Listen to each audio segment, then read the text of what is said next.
Entonces uno hace pitch, porque antes se hacía pitch, y el elevator pitch, y el 10 slide deck.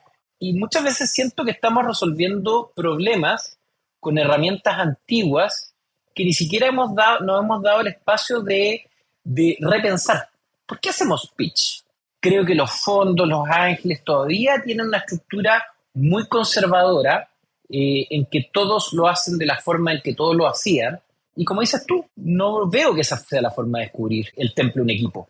Yo lo que quiero es entender que un equipo que se le va a dar el capital va a tener la capacidad de luchar hasta el final, no va a abandonar al equipo que ha construido, a los inversionistas, a sus clientes.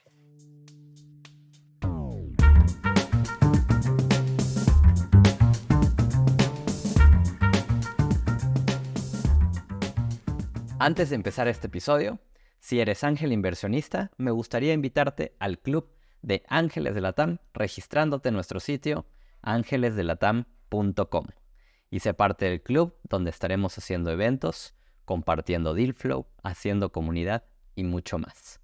Y si eres founder en etapa temprana en Latinoamérica, en 500 te queremos conocer. Nuestra oferta hoy es de $300,000 y estamos evaluando compañías todos los días del año. Preséntanos tu startup en nuestro sitio latam.aplica.500.co. Bienvenidos y bienvenidas a este nuevo episodio de Ángeles de Latam.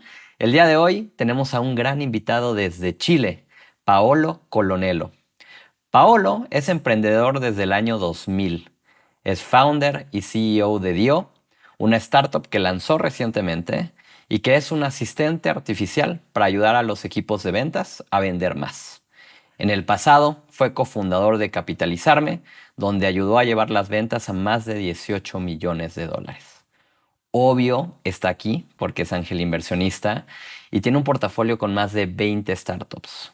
Portafolio que incluye compañías como Kunsap, Flycrew, Levita Magnetics, Edar Store, Revenue y no la última y mucho menos importante, Corner Shop. Paolo, ¿cómo estás? Qué gusto tenerte por acá. Un gusto, René. Muchas gracias por la invitación. Para nada, Paolo, pues hace un par de semanas tuve la fortuna de tomarme un café contigo en Chile y me quedé muy interesado y en México diríamos picado con tu historia y pues pensé que en este espacio sería espectacular poder contarla, así que como sabes, me encanta iniciar con la historia de mis invitados, si pudiéramos arrancar por allí. ¿Quién eres? ¿Cuál es tu historia? ¿Quién es Paolo Colonello? Muchas gracias. Bueno, mi historia parte en el mundo de la tecnología desde muy pequeño. Mi approach a las inversiones y al emprendimiento y a la tecnología viene desde, no sé, que estaba en el colegio con mi primera consola y que amaba jugar, eh, amaba los juegos y quería producir esos juegos, y eso me llevó a estudiar ingeniería en computación, a estar siempre un poco como viendo dónde se están inventando las conversaciones. Por lo tanto, cuando estaba estudiando en la universidad, estamos hablando de los 90, Internet era algo que se estaba construyendo mientras yo estaba estudiando. Y de ahí me empecé a meter en este mundo de Internet que estaban haciendo, lo vi básicamente nacer. Primero, antes de la web, Internet era un espacio de texto donde los juegos eran los multi-user dungeons. Y esto de estar un poquito como viendo lo que se venía en el futuro me permitió estar en conversaciones que me llevaron en la segunda etapa de los 90 a trabajar a San Francisco como desarrollador. Y ese fue un momento bien crucial en mi vida porque era bastante joven, con mucha energía, y estaba en un momento radical, donde básicamente se está inventando un mundo nuevo. Ahí conocí el mundo del emprendimiento, o sea, yo venía del mundo de la tecnología, pero ahí empecé a ver cómo se inventaban startups, cómo existía el levantamiento de capital, que era algo que nunca había visto.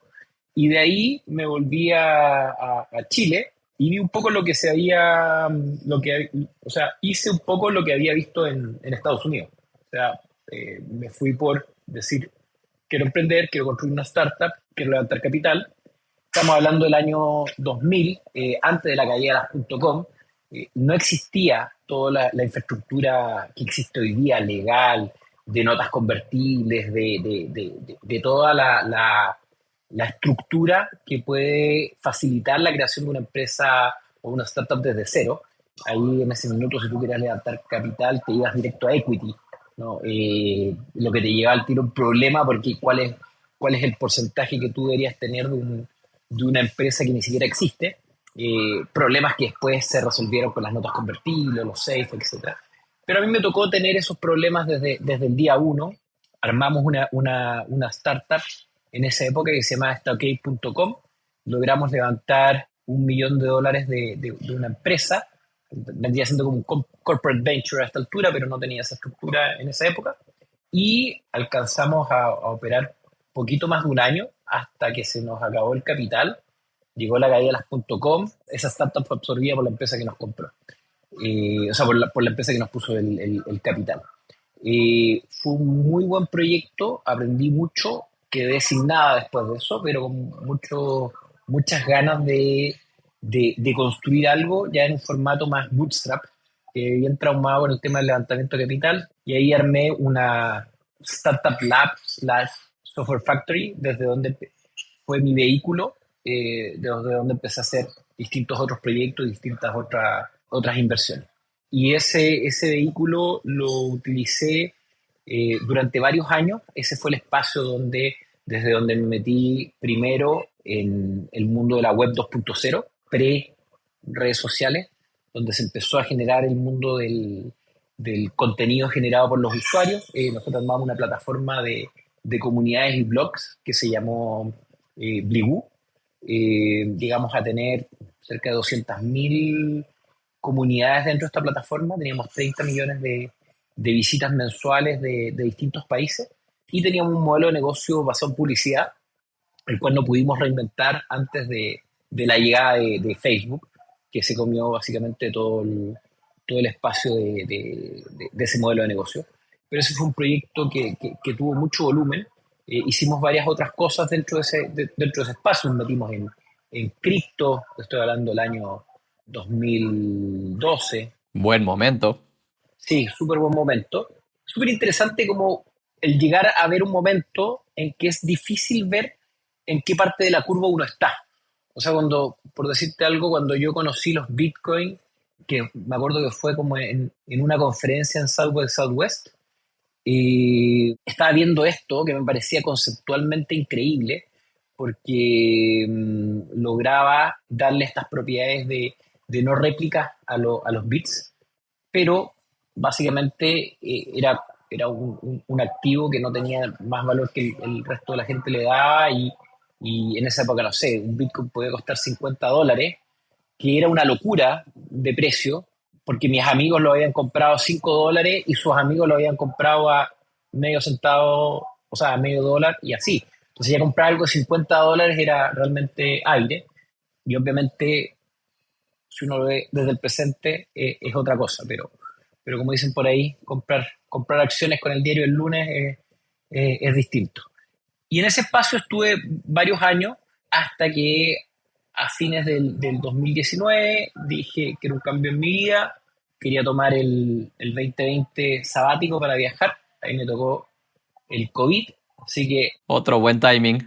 claro, vendí mi compañía el 2019, pero el 2020 me quedé básicamente tirado, sin poder tomarme mi sabático, sin compañía, y ahí empecé a meterme en distintos proyectos como advisor, como inversionista, que era algo que ya llevaba haciendo hace un tiempo.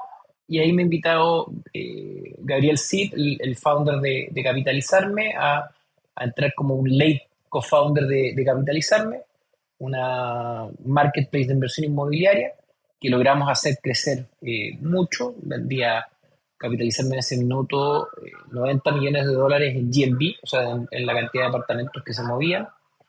Hasta el año pasado que me salí, íbamos a vender $350 millones.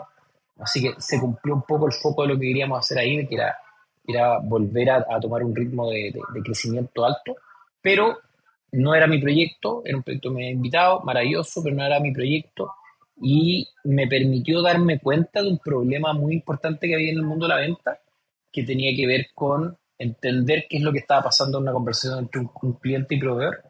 Y por otro lado, la inteligencia artificial ya tenía un nivel de madurez suficientemente grande como para poder construir una plataforma que ayudara a los vendedores. Y en eso he estado desde fines del año pasado, cuando con mi co-founder, que es Nicolás Quipreos, decidimos crear Dio, el cual lanzamos este año, y ese ha sido mi proyecto que me tiene ocupado.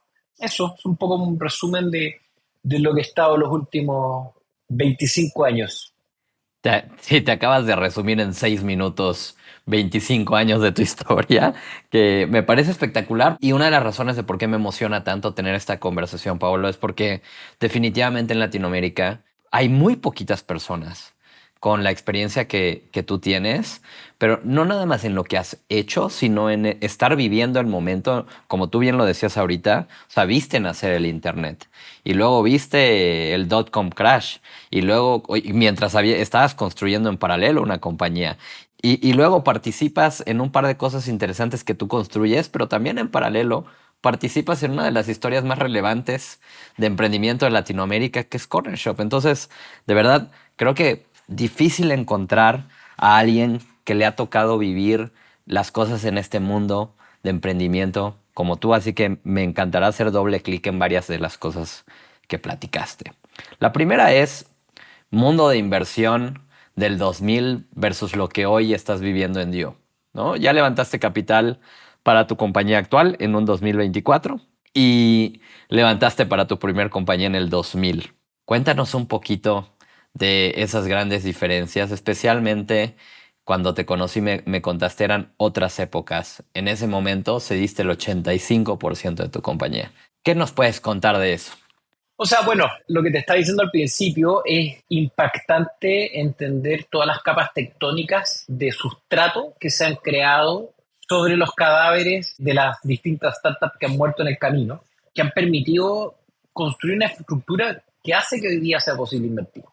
O sea, antes no existían los ángeles, no existían los fondos, al menos en Latinoamérica, o eran muy, muy escasos, y menos de capital de riesgo. Capital de riesgo ya sonaba una cosa como sumamente extraña y exótica.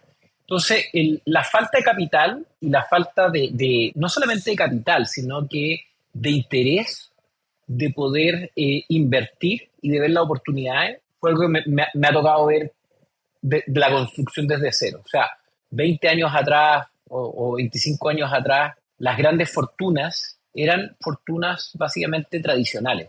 O sea, gente que había construido procesos de retail o de negocios basados en la tierra, extractivista, un mundo más tradicional.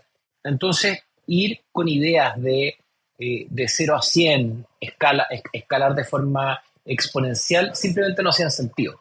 Sonaban medias ludópatas. O sea, toda la inversión en startup tenía un sentido bien ludópata. Y en parte también tienen razón, o sea, o también hay un componente de eso porque al final la distribución de la inversión, al menos en capital de riesgo, tiene que ver con pocos ganadores de montos muy grandes y un gran número de perdedores, que es distinto a un modelo tradicional de inversión donde yo voy de una forma más conservadora y espero que un portfolio avance en un porcentaje quizás de 1 o 2 dígitos, pero no estoy esperando una inversión que me dé 4 dígitos de retorno, por decirte algo, o algo de ese toque. Entonces, esas historias que eran muy de Estados Unidos, muy de lo que estaba pasando en San Francisco, no existían. Después, de a poco, hemos ido construyendo las capas tectónicas, este sustrato donde pueden germinar los proyectos que hoy día vemos. O sea, hoy día un corner shop es posible o fue posible justamente porque hubo esta historia que permitió pequeños éxitos, pequeños éxitos. En el caso de Chile, tuvimos un Startup Chile, tuvimos distintos elementos que ayudaron a construir una conversación que hoy día hace que no es un sueño tener un éxito, no es un sueño que te compre un Uber, sino que son ejemplos que ocurren. De acuerdo. Pero, por ejemplo, me quiero regresar a esta historia en donde levantas un millón de dólares, donde jamás había pasado, probablemente jamás había pasado eso en Chile. Tú dices, voy a Silicon Valley, en ese momento también lo mencionas como un momento pivote en tu vida. Aprendes de que existen las startups y que existe el levantamiento de capital. ¿Cómo logras venderle a un corporativo en Chile que tú lo pudiste ver allá, pero a un corporativo en Chile que no tenía idea de eso, una inversión de 1 millón de... Es mucha plata en ese entonces. Sí, es mucha plata, pero porque al final la venta no tenía que ver con la rentabilidad de la inversión, sino que tenía que ver con el proyecto que estábamos construyendo. Entonces, al final, esta empresa era una empresa química que vendía commodities. O sea, vendía cloro, vendía ácido, vendía... Entonces, nosotros llegamos con una estructura diciendo, mira, el mundo va a cambiar, el mundo, hay una cosa llamada Internet que se va a comer el comercio, tú te tienes que subir a este mundo y tú puedes descomoditizar tus productos en base a la coordinación y la selección de alternativas que es posible hacer por Internet. Entonces, con esa lógica, ellos dijeron, tenemos que meternos acá. No es como dijeron, oye, voy a invertir $1 millón y voy a retornar 5 o 10 millones de dólares, sino que voy a invertir $1 millón y es casi un proyecto que me va a permitir a mí tener una capacidad de transformación digital que me va a renovar y no morir de forma obsoleta. De hecho, es tan así que una vez que esa compañía que se llama Stackgate.com se quedó sin capital, ellos como eran los mayoristas la absorbieron y se convirtió en un departamento dentro de ellos. Entonces, la rentabilidad para ellos estaba en esa lógica, no estaba en la lógica de justamente un capital de riesgo, en que yo digo, invierto, no sé, tengo un fondo de 10 millones, 20 millones, o lo que sea, pongo fichas de 500.000 y espero que el 10% de esas fichas crezca, me pague el resto del fondo. No tenía esa lógica, ¿no? Esas son lógicas más modernas, por llamarlo de alguna forma. Está interesante porque la motivación que mencionas de por qué lo hacen suena bastante similar a la motivación de por qué un CVC hoy existe. Sin embargo, en una dinámica de inversión muy distinta. Porque pienso en el 85% habla mucho de cómo se protegían ante un potencial fracaso, porque eso fue lo que los permitió absorberlo. Hoy eso no necesariamente existe en la dinámica de las inversiones de un CVC en una startup actual, ¿no? De todas maneras, tampoco existía, o sea, eh, estamos hablando de una época y una lógica de empresas que tenían que ver muy tradicionales, o sea, con una mentalidad de propietario, dueño y empleados, desde el punto de vista de estructura, donde eran casi castas distintas, donde no se acostumbraba a darle equity al equipo, por decir algo. Entonces ya ellos se sentían entregándonos el 15% demasiado, ¿ya? Por decirte algo. O sea, te veían más como un empleado. O sea, exactamente, ellos dentro de esa lógica estaban ahí. La verdad que mi motivación y algo que yo soy muy de producto. A mí me importa más el producto y lo que estoy construyendo que el equity o la estructura que voy a quedar dentro de la compañía. Yo entiendo que necesito tener, si voy a emprender o un emprendedor que va a estar a cargo, necesita tener un nivel de equity que le permita tener el control, que le permita dirigir. No creo en los inversionistas que hacen algo más que dar consejos al management. Yo creo que al final hay un piloto, que tienen que ser los founders, y no creo en los comités donde están los founders, están los inversionistas con otras opiniones, y están el board, y tienes como un comité con intereses distintos todos opinando. Entonces, por eso creo que los founders tienen que tener el control irrestricto del futuro de las compañías, sobre todo en las etapas tempranas. Interesante. Y en tu inicio lo viviste inverso, en donde tenías muy poco control. Exacto. De hecho, por eso en parte hablo desde mis propias cicatrices. Claro, qué interesante. Y luego Blue Company, que es la que hablas que viene después, Son 18 años de una compañía bootstrap, pero tú lo describes un poco como tu laboratorio. ¿A qué te refieres con eso? O sea, básicamente mi laboratorio en el sentido de que tenía una etapa o sea, una capa de software factory donde hacíamos proyectos con el mundo privado, con el mundo público. En Chile hicimos un proyecto que se llama la clave única, que es básicamente como un single sign-on del Estado, que fue muy utilizado para el tema del COVID, porque todos los permisos había que sacarlos por ese lado. Y todo el revenue, o sea, las utilidades que lográbamos sacar con esos proyectos, nosotros las reinventábamos, o sea, las reinvertíamos en proyectos propios. Así nació Blibu, que es esta plataforma de redes sociales, y distintos otros proyectos. Incluso invertimos en proyectos de terceros, o sea, como, bueno, ahí nace la inversión en Corner Shop. O sea, ¿esa inversión la haces desde la entidad de Blue Company? Exacto. Órale. Sí, yo soy, como te decía, soy muy cercano a los fundadores de Corner Shop porque soy básicamente de la misma generación de emprendimiento. Éramos de los mismos grupos de locos hablando de startups e inversión 15 años atrás. Esto es en los 2000, ¿no? Sí, 2008, más o menos por esa época. Tenía que ser un grupo de máximo 10 personas, no me imagino más. Algo así, algo así. De hecho, ahí Nico Orellana empezó a armar los eventos que llamaba los Webprendedor, que fueron las primeras eventos masivos que aglutinaban a los fanáticos. Y éramos pocos, o sea, había muchos fanáticos y habíamos pocos que estábamos haciendo proyectos. Entonces, en ese espacio estaba Oscar y Dani de Nidish, que después se convirtió en Groupon, que después se convirtió, o sea, no se convirtió, sino que después ellos hicieron Corner Shop, pero el primer gran éxito fue Groupon.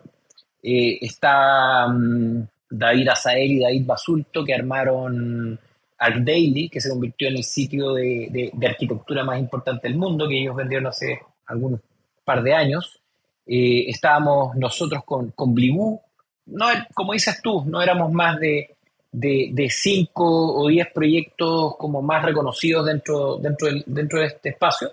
Y Nico Orellana armaba estos eventos de webprendedor que aglutinaban a toda la gente que estaba en torno, pero eran temas que no salían en los diarios, eran temas que un grupo de geeks hablando cosas extrañas que nadie entendía. Entonces, pero ese grupo nos hicimos bastante cercanos, seguimos siendo muy amigos, nos apoyamos mutuamente y de ahí sale proyectos sumamente exitosos como el de Corner.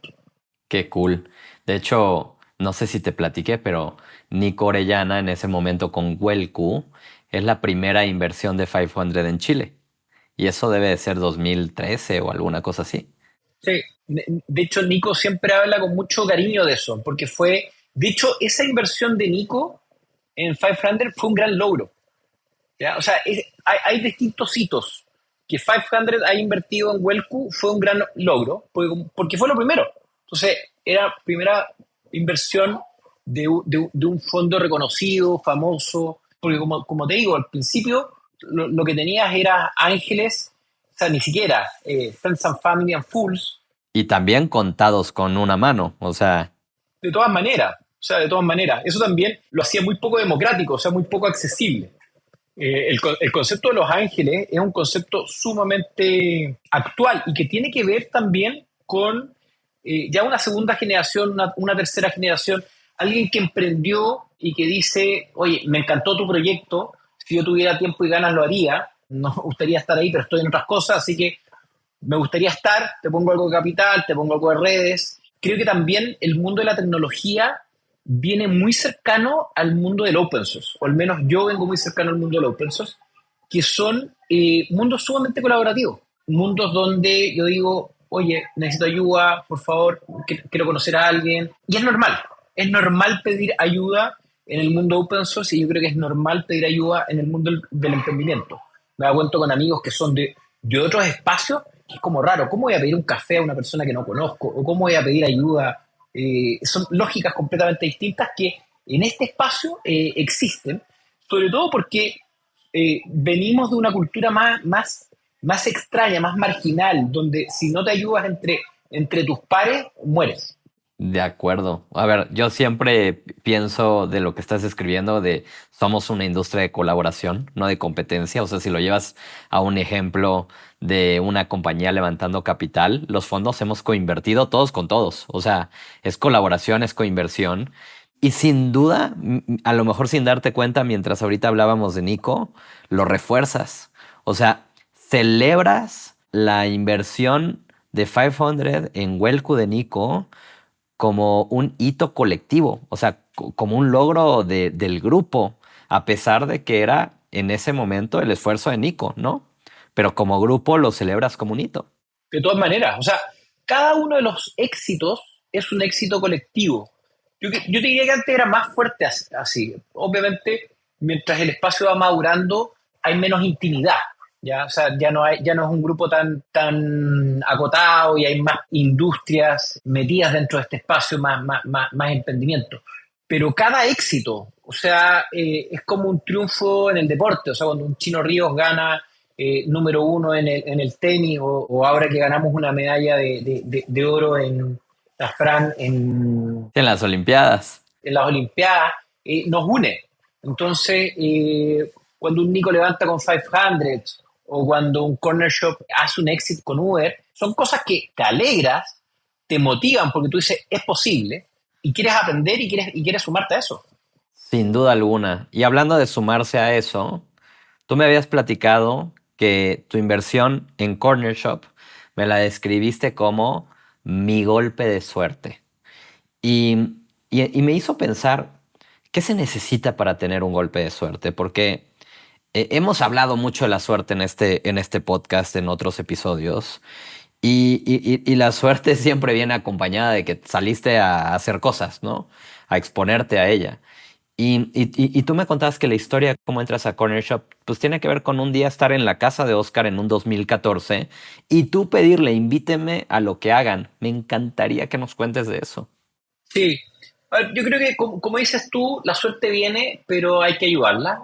Hay que ayudarla, obviamente, o con trabajo, de distintas formas. Yo creo que la suerte en mi caso está muy ligada a mi curiosidad y a mis ganas de estar y aprender. O sea, cuando te digo que también yo podría decir, oye, es suerte haber comprado Bitcoin a $50, pero eso también tiene que ver con haber estado en Austin el 2012, en Sidewalks West, y eso tiene que ver con la curiosidad y las ganas de ir para allá y gastar tiempo y dinero en hacer eso versus hacer otra cosa. Como una vez me dijo alguien, hay que leer los papers antes de que se escriban. Y eso siempre me llamó mucho la atención porque justamente hay que estar donde se están construyendo las conversaciones, hay que leer y poder entender qué es lo que se está construyendo. Bueno, después vamos a hablar un poco más de inteligencia artificial, que es donde yo creo que estamos en ese momento hoy día pivotal de lo que yo he visto en la historia desde cuando nació la web, nació las redes sociales, o esto mismo que te digo de cripto o distintos otros espacios. Creo que hoy día estamos en un momento mucho más radical, donde se hace más importante esto de leer los papers antes de que se escriban. Pero volviendo a tu pregunta, claro, yo estaba visitando a Oscar el 2014 en San Francisco, y a fines ellos estaban conversando como distintas ideas posibles de proyectos. Y me acuerdo que algo que les llamaba mucho la atención tenía que ver con cómo funcionaba Amazon Prime en ese minuto que tú decías, oye, se me acabó la pasta de dientes y básicamente tú te llegaba pasta de dientes el mismo día en la caja.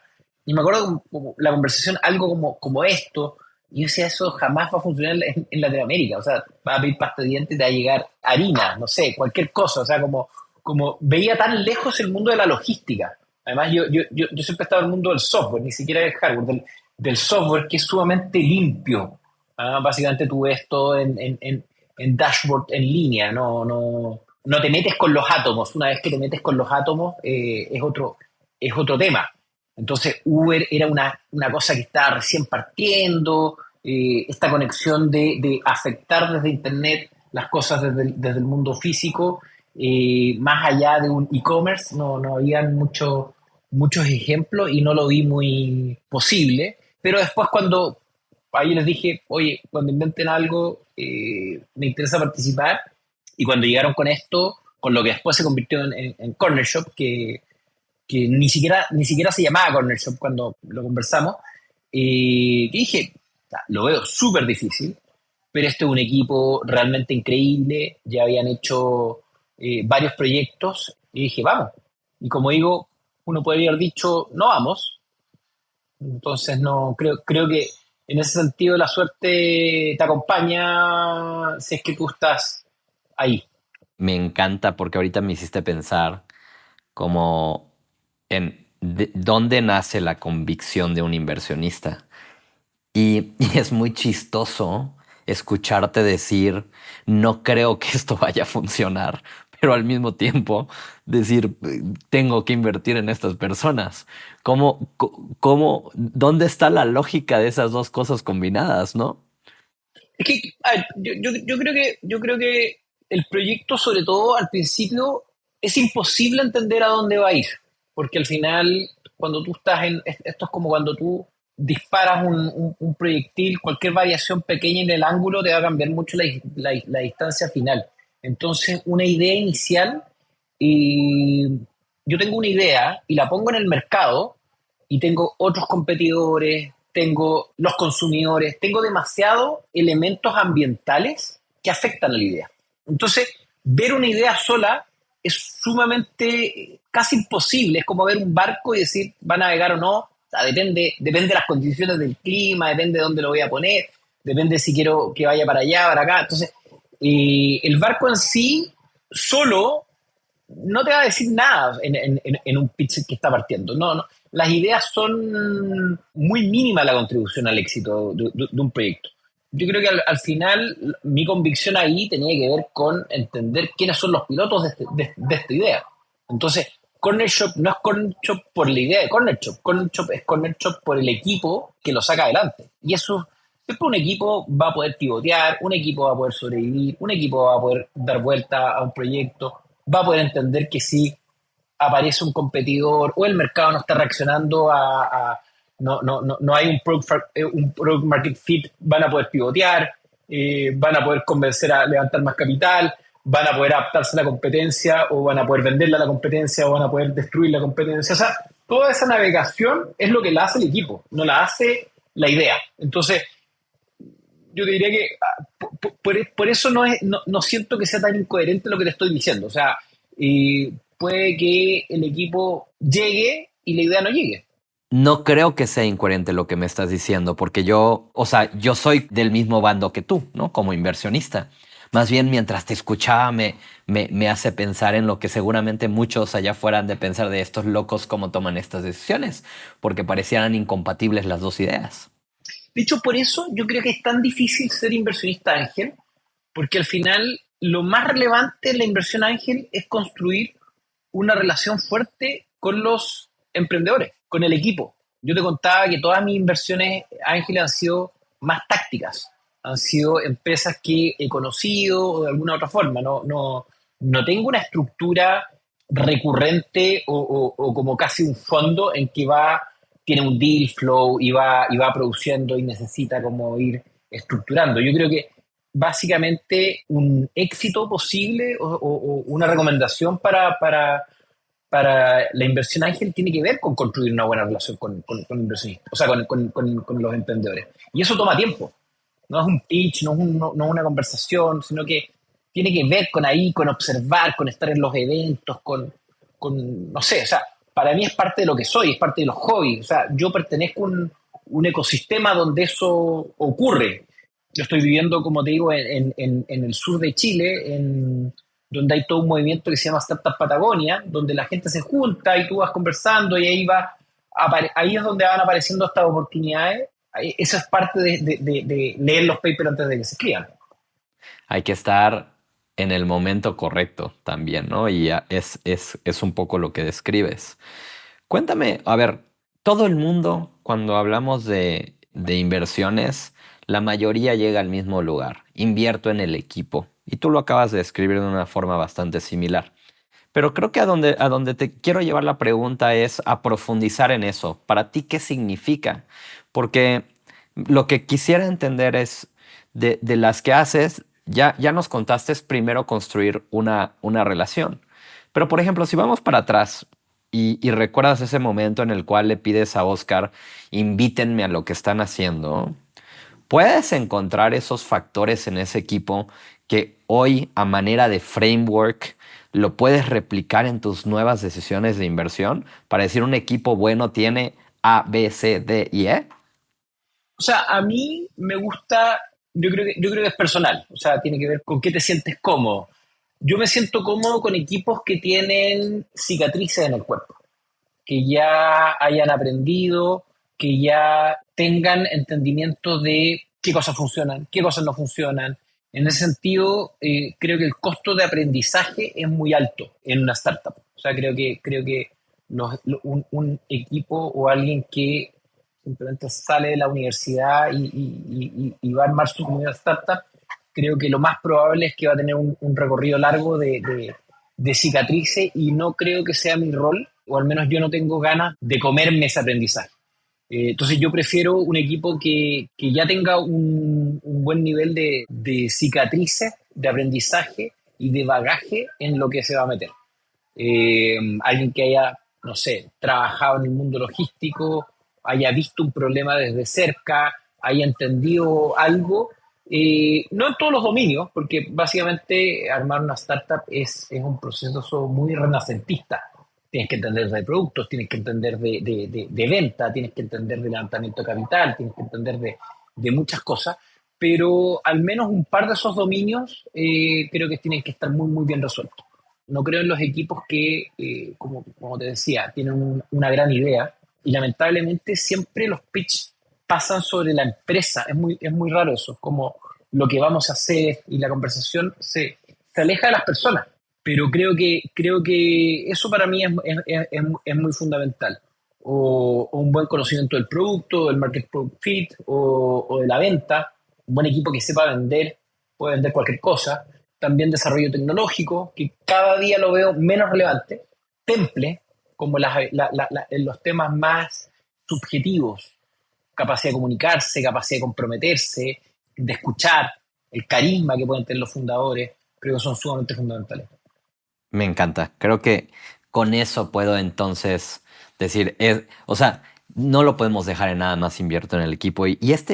Mencionaste un par de cosas que me encantaron. Esta última del temple, lo describes como una capacidad de un conjunto de factores, desde lo profesional a escuchar, al carisma, que me encantó. Y me dejaste pensando en que los pitches, tienes toda la razón, se enfocan en el negocio. Y si todos estamos diciendo que invertimos en personas, ¿cuál sería una buena forma de cambiar ese pitch, no? Yo creo que las prácticas es divertido, porque ¿por qué hacemos pitch? ¿Por qué no vamos a tomarnos cerveza? ¿Por qué no hacemos...? ¿Por qué la práctica es divertido? Porque todo tiene una historia. Entonces uno hace pitch, porque antes se hacía pitch, y el elevator pitch, y el 10 slide deck. Y muchas veces siento que estamos resolviendo problemas con herramientas antiguas que ni siquiera nos hemos dado el espacio de repensar. ¿Por qué hacemos pitch?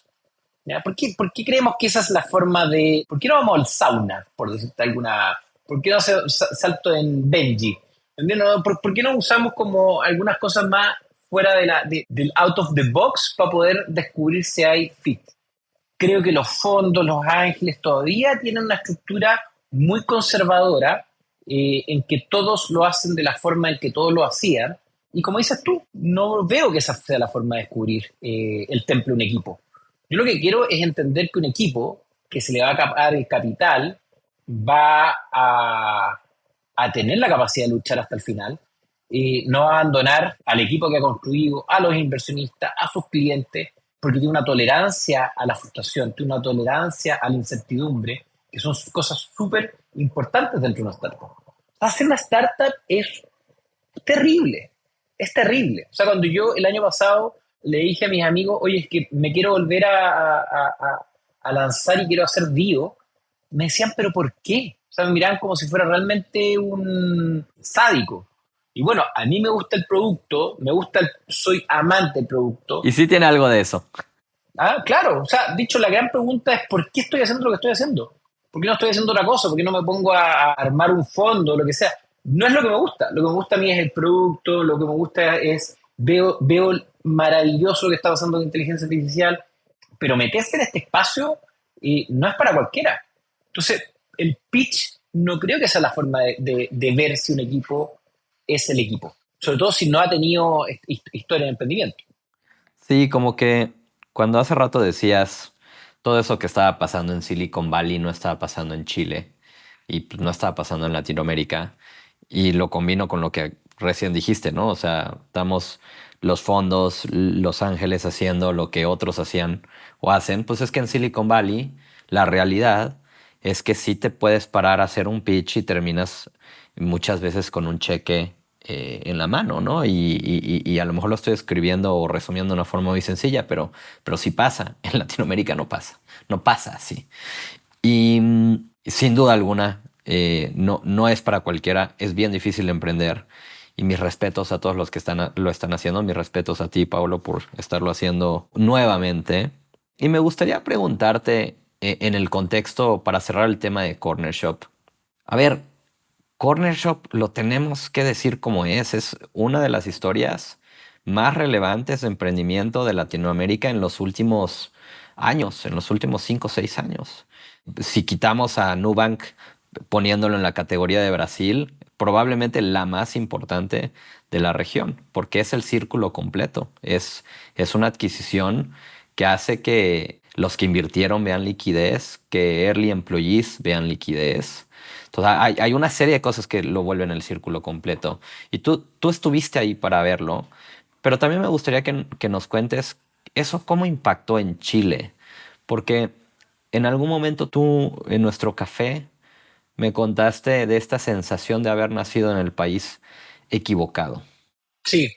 Bueno, esa sensación tiene que ver un poco con lo que estabas diciendo. O sea, si tú estás en Estados Unidos, es probable que tú puedas hacer un pitch y recibas un cheque porque el volumen de gente que quiere darte cheque es muy grande. En Latinoamérica es infinitamente más pequeña la cantidad de fondos, no hay competencia, no hay real FOMO por el emprendimiento, o es muy marginal. Latinoamérica es muy, muy, muy pequeño. Chile es muy, muy pequeño dentro de Latinoamérica. Y Corner Shop, como dices tú, la historia de Corner Shop desde el punto de vista de la construcción de valor es impactante.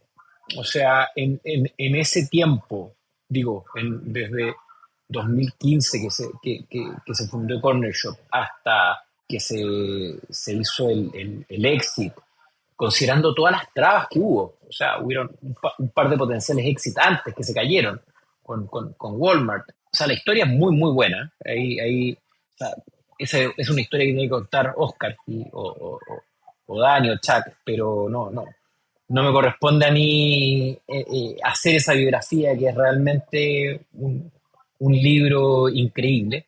Pero la construcción de valor es épica.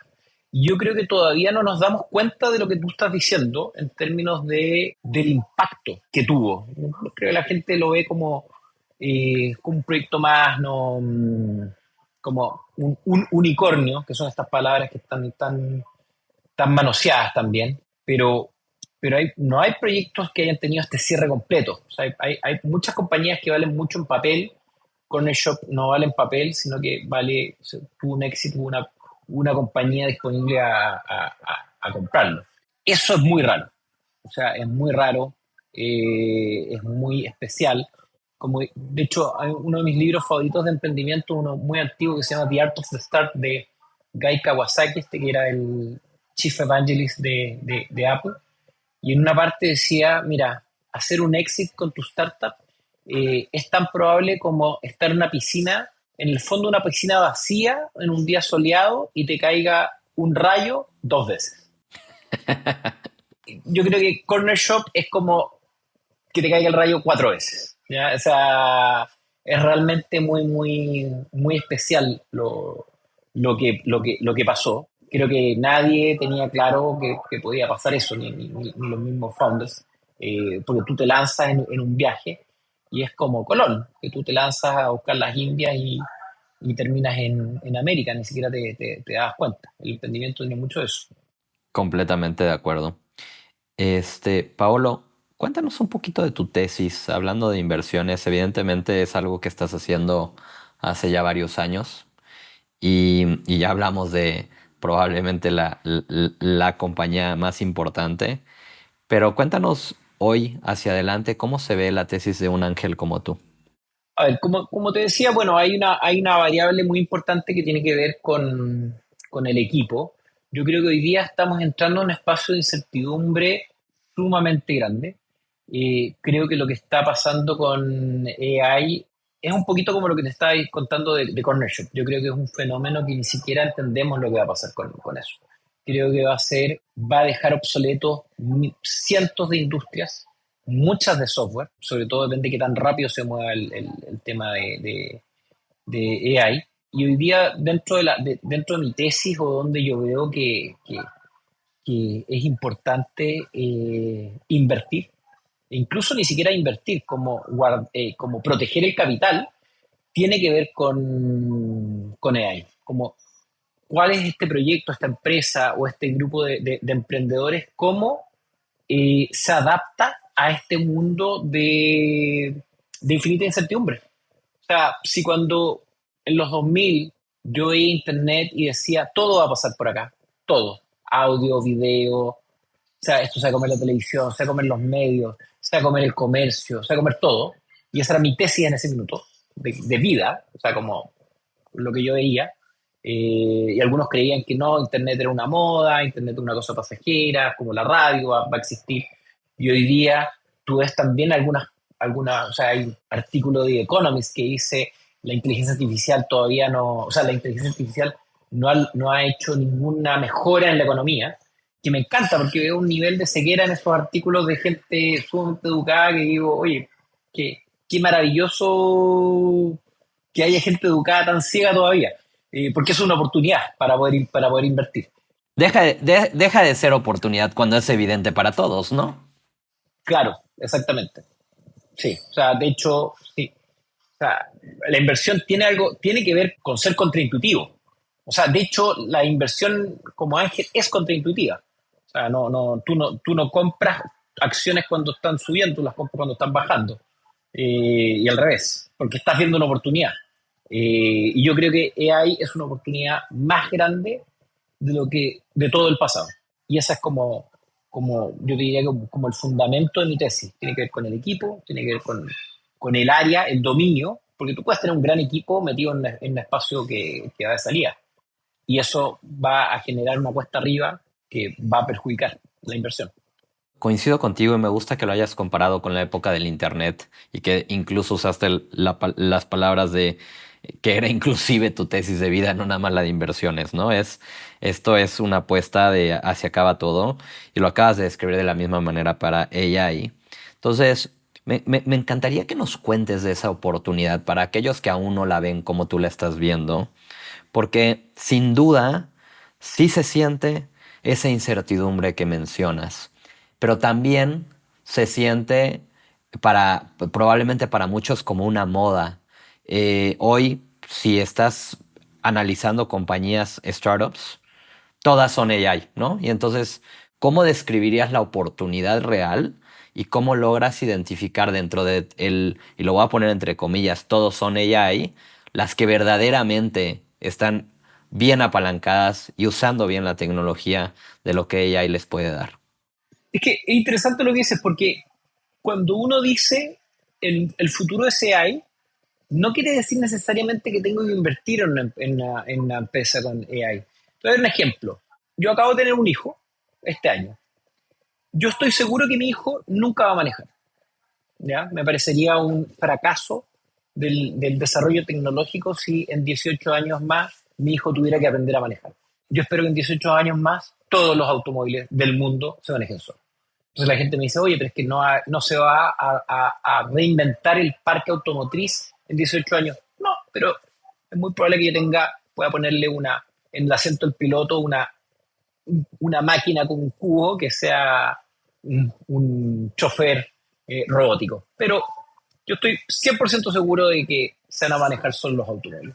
Si se manejan solo los automóviles, es un desperdicio de espacio los estacionamientos. Pues los estacionamientos tienen la lógica de que están en el mall o en la calle o en los edificios cerca de donde los tomo.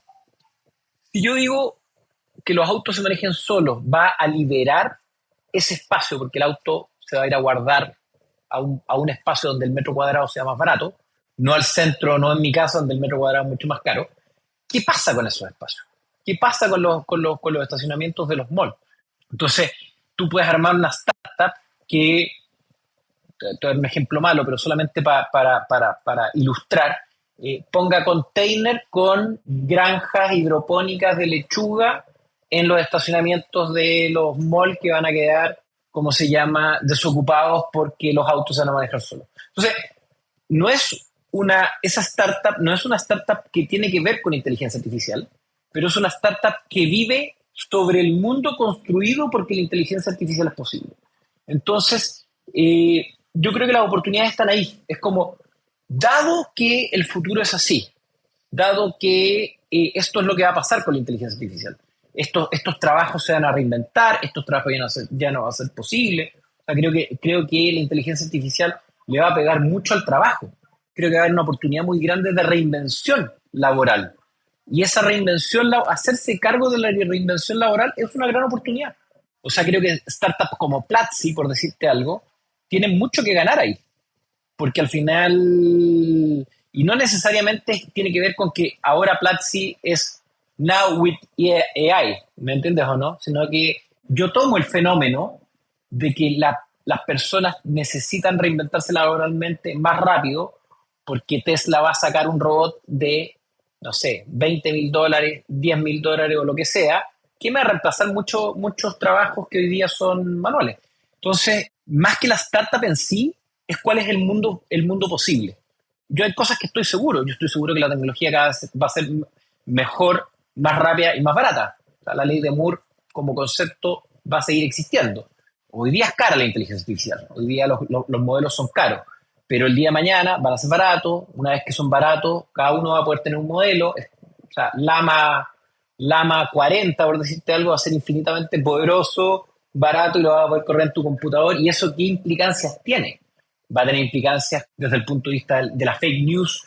Hoy día los grandes LLMs en la nube están filtrados, pero el día de mañana no va a estar filtrado. Eso va a tener otros problemas. Y esos problemas generan oportunidades para nuevas startups que nazcan.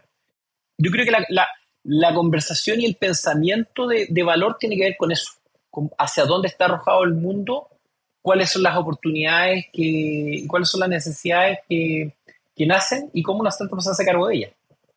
Completamente de acuerdo. Y lo que es interesante es que, a diferencia de otros momentos en donde han existido estos cambios tan grandes como regresando al ejemplo del nacimiento del Internet, es que ahora se siente extremadamente acelerado, ¿no? Y todos estos cambios van a venir más rápido. Me encanta cómo lo planteas, me encanta la definición de la tesis en donde la describes como no necesariamente una compañía de AI, sino una compañía que se apalanca de la existencia del AI para lo que sea que vamos a necesitar mañana. O sea, del mundo de lo posible. O sea, el típico ejemplo de la fiebre del oro en California, no había que ser minero. O sea, si yo era el Levi, si hacía blue jeans o hacía palas, o le vendía whisky a los mineros, me hacía cargo de eso. O sea, cada revolución cambia el mundo, y la forma de hacerme cargo de eso no es la revolución. O sea, el petróleo fue una revolución, pero la única forma de hacerse millonario no era tener un pozo petrolero. Podía hacer autos, podía hacer bombas de benzina, podía inventar algo que solo era posible porque existía el petróleo. Y la inteligencia artificial es un nuevo petróleo, es una nueva energía que va a habilitar cosas que hoy día no son posibles. O sea, gracias al petróleo se inventaron las cadenas de frío. Con las cadenas de frío se podían llevar medicamentos de un lado a otro y eso hizo que la humanidad no se muriera básicamente por distintos problemas médicos o de alimentación que existía. Entonces, las cadenas de frío son posibles porque existe la energía para poder hacer eso. Y hoy día la inteligencia artificial es un nuevo tipo de energía que va a habilitar cosas que todavía no entendemos, y que hacen mundos posibles que son grandes oportunidades. Solo se vienen grandes oportunidades. Suena a que has pasado mucho tiempo pensando alrededor de estos temas. Puede ser. Con Nico, escuché el podcast que hiciste con Nico Orellana y usaban la palabra obsesión, que es una palabra que me gusta mucho. Y sin duda creo que la llevaría a que tienes hoy esa obsesión y es un tema que creo que a todos nos debería de obsesionar hoy. Definitivamente. Paolo, ya nos estamos acabando el tiempo y me encantaría cerrar con una última pregunta, que es con la que me gusta cerrar estos episodios. ¿Cuál es uno de los momentos más emocionantes o más difíciles que han marcado más tu carrera, ya sea profesional o como ángel inversionista? Uf. Bueno, como ángel inversionista está claro, por el momento en que nos llegó la carta diciendo que había invertido y había comprado la compañía, que fue un momento realmente increíble. Yo te diría que no, eso no tiene ninguna comparación. Desde el punto de vista profesional, yo te diría que una de las cosas más, no sé si es profesional, pero yo te diría que la emoción de cuando conocí Internet por primera vez, para mí fue un momento pivotal en donde yo dije, le quiero dedicar mi vida a esto. ¿Ya? O sea, la primera vez que me pude comunicar desde un computador con otro computador y que este computador dejó de ser una caja sola aislada, fue tan increíblemente maravilloso que definitivamente cambió, o sea, más que cambió, definió mi carrera, que tenía que ver con la comunicación, tenía que ver con esta maravilla de poder conectar a todas las personas y poder como construir en conjunto. Y eso me llevó a hacer básicamente todas las cosas que he hecho hasta el día de hoy, de las cuales logramos conversar de algunas, pero eso. Qué espectacular. No, no me tocó vivir ese momento de esa manera. Estaba yo muy chico, la viví de una forma muy diferente, pero me encanta escucharlo, cómo lo compartes como pues un momento de definición. Gracias por recordarlo y compartirlo con nosotros, Pablo. No te quiero robar mucho más tiempo. Estamos en el tiempo que habíamos platicado, pero sí te quiero agradecer muchísimo por acompañarme en este episodio. Si alguien quisiera platicar contigo, ya sea de inversiones, ya sea de inteligencia artificial, emprendimiento, etcétera, ¿cuál es la mejor forma de encontrarte? Yo creo que en LinkedIn es donde estoy más activo hoy día de las redes sociales, Paolo Colonelo. Y si no, que me escriban a un correo, paolo@dio.com, y ahí feliz de conversar de las preguntas que tengan. Excelente, pues nuevamente muchas gracias. Y para todos los que nos escuchan, como saben, yo soy René Lomelí y también me puedes encontrar en LinkedIn. Como todos los episodios, quiero recordarte que si eres un emprendedor o una emprendedora en etapa temprana en Latinoamérica, te queremos conocer en 500. Hoy estamos invirtiendo $300,000 en etapa temprana. Y si eres un ángel inversionista o potencial ángel inversionista, escríbeme, me encantaría invitarte a este espacio para que hagamos un episodio. Como todos los episodios, nos vemos en el siguiente y muchas gracias por acompañarnos.